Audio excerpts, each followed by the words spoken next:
नमस्कार मेरे सभी फ्रेंड्स को मेरा नमस्कार। आज फिर मैं आप लोगों के सामने रूबरू हूँ और आपसे बात करना चाहता हूँ। काफ़ी दिनों से बात हो नहीं पा रही थी और मेरे पास समय की कुछ कमी थी, लेकिन फिर भी आज आप लोगों के साथ हूँ। उम्मीद करता हूँ कि आप सभी लोग अच्छे होंगे, बेहतर कर रहे होंगे। मेरा आज का जो विषय है जो आपसे मैं साझा करना चाहता हूँ, वो मुझे ऐसा लगता है कि मेरी बात से लगभग सभी आयु वर्ग के लोग सहमत होंगे, क्योंकि आज की भाग दौड़ भरी ज़िंदगी में भी ऐसी समस्या है ये जो सभी को बहुत प्रभावित कर रही है।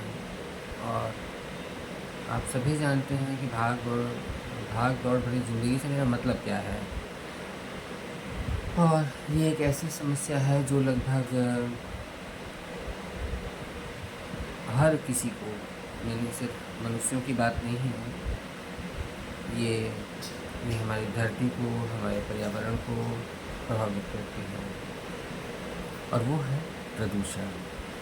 तो प्रदूषण एक बहुत बड़ा विषय है आज के लिए, और हमें कभी ना कभी इस चीज़ को याद करते रहना चाहिए कि हमें प्रदूषण के प्रति जागरूक होना ही पड़ेगा।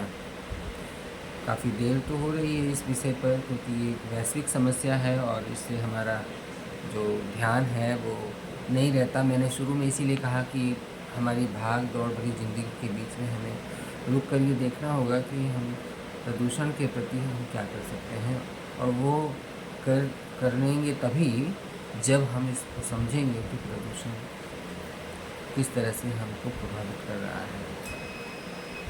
तो वातावरण, हमारा जो पर्यावरण है, उसका मतलब है धरती और आकाश और पानी, धरती ना, ये सभी कुछ होते हैं। तो उनको नुकसान पहुंचाने वाले जो भी पदार्थ हमारे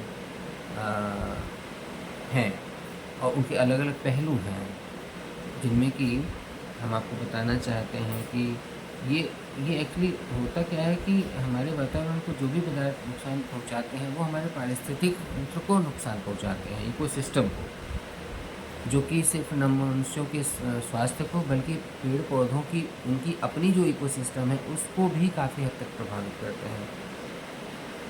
अब हवा, पानी है, मिट्टी है, शोर है, गर्मी है, ये सभी कुछ है जो कि पोल्यूट होता जा रहा है, जो कि प्रदूषित होता जा रहा है। प्रदूषित हम सभी हो रहे हैं बेसिकली।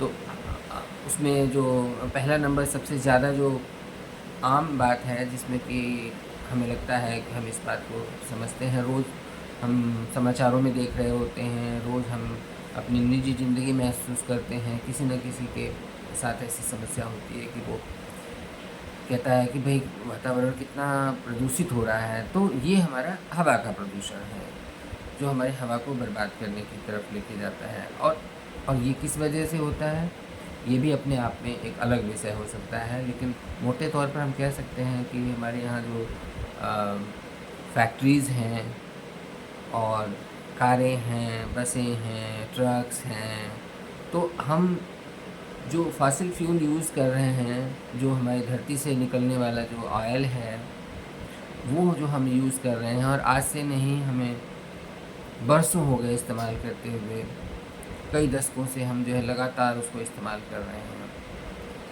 तो अब क्या हो रहा है कि हमारे जो हवा है वो इतनी ज़्यादा प्रदूषित हो गई है कि उसमें जो गैसें हैं, कार्बन डाइऑक्साइड है, सल्फ़र डाइऑक्साइड है, और पार्टिकुलेट मैटर, यानी कि बहुत सूक्ष्म, जो कि बहुत मामूली, बहुत छोटे होते हैं, वो आज के लिए सबसे ज़्यादा सरदर्द बने हुए हैं।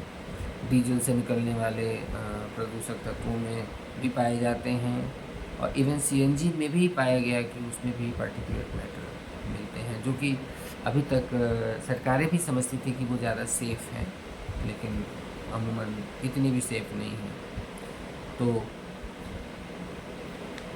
अब चूँकि हवा में जो चीज़ चली गई है तो वो बराबर उसमें बनी रहती है, और महसूस किया जाता है। हम सभी जानते हैं कि जब अक्सर अचानक से अभी बरसात का मौसम चल रहा है और जब पहली बरसात हो रही होती है तो स्किन के प्रॉब्लम्स बढ़ जाती हैं। तो वो एक दिखाता है कि हमारे जो वातावरण में फैली हुई जो अशुद्धियाँ होती हैं, जो पार्टिकुलेट मैटर्स होते हैं, सल्फ़र के जो अंश होते हैं, वो जब नीचे धरती पर आते हैं और हमारे शरीर के संपर्क में आते हैं तो बेसिकली वो बहुत ज़्यादा नुकसानदेह होते हैं। तो जिस समय बरसात हो रही होती है उस समय में स्किन की डिजीज़ेज़ भी काफ़ी बढ़ जाती हैं। तो ये तो सिर्फ़ एक बात हो गई कि मतलब हवा से होने वाला प्रदूषण जो है। और दूसरे नंबर पर सबसे ज़्यादा जो आजकल मायने रखता है और वो रखता है जल प्रदूषण। और जल प्रदूषण भी हालांकि सभी एक दूसरे से जुड़े हुए हैं, लेकिन हम सबको अलग अलग इसलिए बात कर रहे हैं ताकि हमें समझ में आए कि जल प्रदूषण से हमें कितना नुकसान पहुंच रहा है। न सिर्फ हमें नुकसान पहुंच रहा है, इंसानों को नुकसान पहुंच रहा है, बल्कि नदियों तालाबों में जो जीव रहते हैं उन्हें भी नुकसान पहुंच रहा है। और हम आगे इस बात को समझेंगे कि आखिरकार उनसे हमको कैसे फिर नुकसान हो सकता है। तो उसमें औद्योगिक कचरा सबसे मुख्य माना जा सकता है, जो कि पानी में मिल जाता है, हमारे भूगर्भ जल में मिल जाता है। और रासायनिक कचरा भी है, जिसमें कि औद्योगिक कचरा ही है पर वो कुछ रासायनिक होता है, कुछ जो है मिला जुला होता है। तो वो भी हमारे पानी में जब मिलता है तो हम लोग आजकल बात करते रहते हैं, अक्सर डॉक्टर के यहाँ जाना होता है और हम शिकायत करते हैं कि हमारे या तो हमारे लीवर में कुछ प्रॉब्लम हो रही है, या फिर हमारा खाना पचने में दिक्कत हो रही है, या फिर हमें अलग तरह की दिक्कतों का सामना करना पड़ रहा है। तो बेसिकली ये जल प्रदूषण, और इसीलिए जब बड़े शहर क्या सभी छोटे शहरों में भी लगभग जो है, या इंटीरियर के भी जगहों पर ये देखा गया है कि लोग पानी अलग से लेते हैं, जो कि साफ़ पानी जो कि प्रोड्यूस किया जाता है मशीनों के द्वारा, तो उसे हम इस्तेमाल करते हैं। या हम आरओ, बड़े आरओ प्लांट हैं तो छोटे आरओ प्लांट भी हैं, जो छोटे आरओज़ होते हैं जो हमारे घरों में इस्तेमाल होते हैं। उनका इस्तेमाल इसीलिए बढ़ रहा है क्योंकि जल प्रदूषण अपने बहुत घातक स्तर पर पहुंच गया है, और ऐसा होने के कारण हमारे विभिन्न अंगों पर बहुत बुरा प्रभाव पड़ रहा है और स्वास्थ्य समस्याओं के रूप में हमारे सामने आता है। कई बार ग्रामीण अंचल में तो पता भी नहीं होता है कि उनको क्या दिक्कत है और वो परेशान होते रहते हैं। तो बेसिकली ये जो मैटर है वो इसीलिए डिस्कस किया जा रहा है ताकि लोगों का ध्यान इस तरफ जाए और लोग इस बात को समझें कि आखिर हम कैसे अपने आप को थोड़ा नियंत्रित कर सकते हैं इस विकास की दौड़ में। बेसिकली ये सब विकास ही है, अभी जो विकास चल रहा है उसके साइड इफ़ेक्ट्स हैं, और उद्योग लग रहे हैं, लेकिन उद्योगों के साथ जुड़े हुए जो रिस्क फैक्टर्स हैं। और ऐसा भी नहीं है कि हमें उद्योग नहीं चाहिए, लेकिन बीच के रास्ते के तौर पर सरकार उन्हें प्रेरित करती है कि आप अपने यहाँ जो भी पानी इस्तेमाल होता है उसको दोबारा साफ़ करके आप इस्तेमाल करेंगे, उसको अलग तरीके से इस्तेमाल करेंगे। तो और जल प्रदूषण सिर्फ ऐसा नहीं है कि औद्योगिक कचरे से हो रहा है। हम यहाँ बात कर लेते हैं पेस्टिसाइड्स की, जो कि खेती में इस्तेमाल होते हैं, और उर्वरकों की जो है फर्टिलाइज़र्स की, अब वो भी इस्तेमाल होते हैं। वो कहाँ जाते हैं? वो कहीं नहीं जाते, वो धरती के नीचे भी जाते हैं। कुछ ऊपर रहते हैं जो वो बह करके पानी के साथ या तो किसी तालाब में जाते हैं या फिर नदी में चले जाते हैं। अल्टीमेटली उनका नुकसान हमको ही उठाना पड़ता है, हम इंसानों को, और साथ में पानी में रहने वाले सभी जीव जंतुओं को। और आजकल इसीलिए बहुत ज़्यादा कैंसर की शिकायत देखी जाती है लोगों में, जो कि बड़ा थ्रेट है इंसानों के लिए। और कृषि के अलावा जो दवाएं हम लोग खाते हैं वह भी सच पूछे तो हमें काफ़ी हमारा न सिर्फ जीवन बचाती हैं बल्कि साइड इफ़ेक्ट उनके काफ़ी होते हैं, तो वो भी हमारे हमको पल्यूट करती हैं किसी न किसी वे में। और पानी जनित बीमारियों के कारण तो सबसे ज़्यादा पानी से होने वाली बीमारियां इसीलिए सबसे ज़्यादा बढ़ रही हैं, क्योंकि हमारा पानी पहले जितना साफ नहीं रह गया है कंपैरेटिवली। जैसे जैसे विकास की दौड़ आगे बढ़ी है तो हमारा पानी ज़्यादा से ज़्यादा प्रदूषित हुआ है और फिर हम इससे बच नहीं पा रहे हैं कुल मिलाकर। तो पानी जनित बीमारियाँ जो है ना वो हमारे जल पर्यावरण को असंतुलन पैदा करती हैं उसमें, और जीवों को। मिट्टी का प्रदूषण भी इसी तरह से है कि मिट्टी के प्रदूषण की बात करें तो भाई खेती होती है और जब हम मिट्टी में डालते हैं उर्वरक और फिर उसके बाद हम अपने पौधों को, हम अपने फसलों को बचाने के लिए जब हम पेस्टिसाइड इस्तेमाल कर रहे होते हैं तो फिर भी हमारे शरीर में वो चीज़ें कुछ कुछ पौधों में जाती हैं और कुछ मिट्टी में चली जाती हैं, जो हमारे संपर्क में तब भी आती हैं, तब भी वो आती हैं हमारे संपर्क में। हम समझते हैं कि वो तो मिट्टी में चली गई, लेकिन मिट्टी में जाने के बाद भी वो वहाँ रहती हैं और किसी न किसी रूप में वो हमें नुकसान पहुँचाती हैं।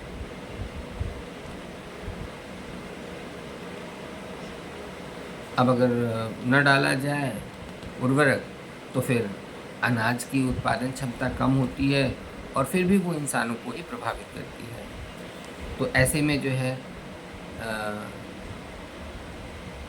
कुल मिलाकर देखें तो प्रदूषण से बचने के उपाय हमें नए सिरे से सोचने होंगे कि हमें क्या करना चाहिए। और लेकिन आज तो सिर्फ हम इस बारे में बात कर रहे हैं कि उनके रूप कौन कौन से हैं। हमने पहले जो है वो हवा और पानी की बात की, लेकिन जो कम जाने वाला, कम जिसके बारे में विचार होता है और ख़ास तौर से बड़े शहरों में होता है, लेकिन जो छोटे शहर हैं वहाँ इस पर चर्चा बहुत ही कम होती है, वो है ध्वनि प्रदूषण।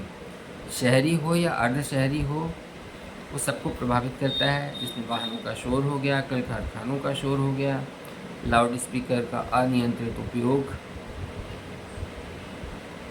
इनसे हो क्या रहा होता है? इनसे ये हो रहा होता है कि हमारे जो दिमाग है, हमारा जो मस्तिष्क है, उसके सुनने की शक्ति और उसके काम करने की शक्ति प्रभावित होती है। हम सब कह रहे होते हैं, कभी न कभी हमें महसूस हो रहा होता है कि भाई इतनी ज़्यादा शोर से हम परेशान हो गए हैं। तो वो ही ध्वनि प्रदूषण है जिससे कि हम परेशान हैं, पर इसके बारे में ज़्यादा बात होती नहीं है, क्योंकि वो एक पॉपुलर विषय नहीं कभी भी रहा है। जैसे कि हवा और पानी के बारे में ज़्यादा जागरूकता हो गई है, लेकिन ध्वनि प्रदूषण उससे भी ज़्यादा खतरनाक साबित हो सकता है। ख़ास तौर से बच्चों के विकास में बाधा होना या बड़ी उम्र के लोगों में हृदय की बीमारियों को बढ़ाने में या फिर उनके मानसिक स्वास्थ्य को खराब करने में बड़ी भूमिका निभाते हैं। हमें ये महसूस करना चाहिए कि हम ऊंची और तेज़ जो आवाज़ें हैं उनको हम अपने नियंत्रण में रखें, जिससे कि हमारे ऊपर उसका बुरा प्रभाव ना पड़े।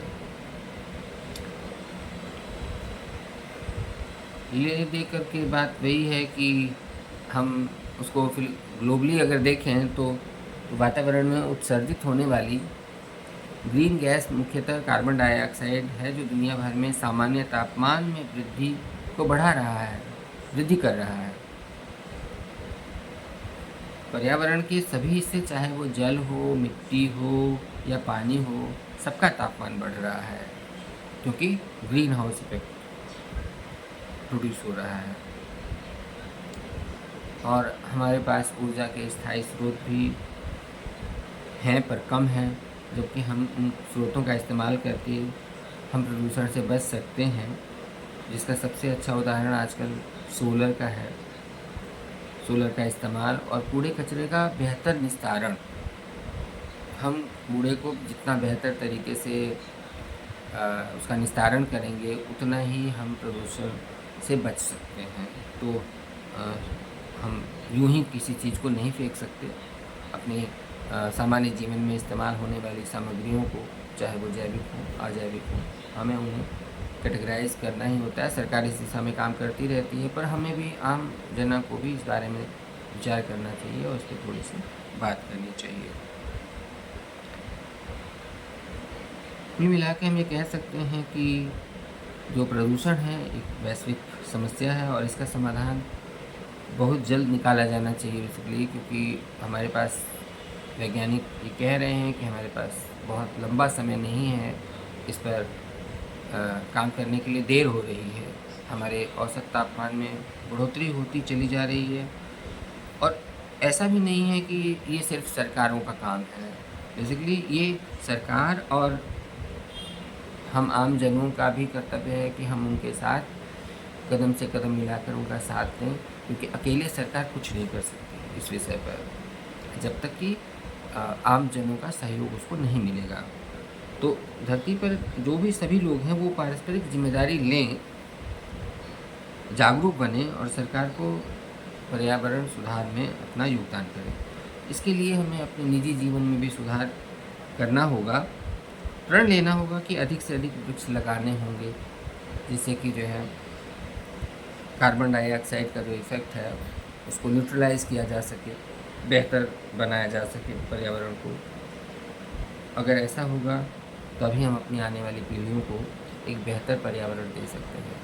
तो पर्यावरण का जो महत्व है वो सिर्फ इस बात में नहीं है कि सरकारें क्या करती हैं, सवाल यह है कि हम क्या कर रहे हैं। अगर हम आगे नहीं आते हैं, हम अपने बच्चों को नहीं सिखाते हैं कि पर्यावरण क्या है, हमें पर्यावरण को क्यों बेहतर बनाना चाहिए, और अगर हम पर्यावरण को बेहतर बनाते हैं तो हम खुद को बचा रहे होते हैं। तो इसलिए मैंने ये विषय आज के लिए सोचा था कि मैं एक लंबा समय हो गया था, फिर कोई हम आप सभी दोस्तों से कोई बात नहीं इस बारे में हो पा रही थी, लेकिन मैं समझता हूँ कि बाकी चीज़ों के साथ साथ हमें इस पर भी चर्चा, ऐसे विषयों पर कभी कभी चर्चा करनी चाहिए। आपस में एक दूसरे के साथ अपने विचारों को साझा करना चाहिए। मुझे उम्मीद है कि आप लोग भी मेरी बातों में कुछ बातें ज़रूर जोड़ना चाहेंगे, क्योंकि मैंने सब कुछ नहीं कहा है और ना कहा जा सकता है। तो इतने छोटे वीडियोज़ में तो जाहिर सी बात है इतनी सी ही बात हो सकती है। हम इस पर आगे भी चर्चा करते रहेंगे, और आप लोगों से मेरी रिक्वेस्ट है कि आप लोग भी कुछ कमेंट करके हमें बताएं कि आप इस बारे में क्या सोचते हैं। चैनल को, जैसा मैंने पहले भी आपसे रिक्वेस्ट की है कि आप इसको सब्सक्राइब करें, शेयर भी कर लें, ताकि कुछ और लोगों को याद दिलाया जा सके कि पर्यावरण भी हमारे जीवन के लिए एक बड़ी बात है कि हम उस पर भी गौर करें। तो इसी के साथ जो है ये वीडियो मैं खत्म कर रहा हूँ। आप लोगों को बहुत सारी ग्रीटिंग्स हैं, आप लोग अच्छे रहें, स्वस्थ रहें। नमस्कार।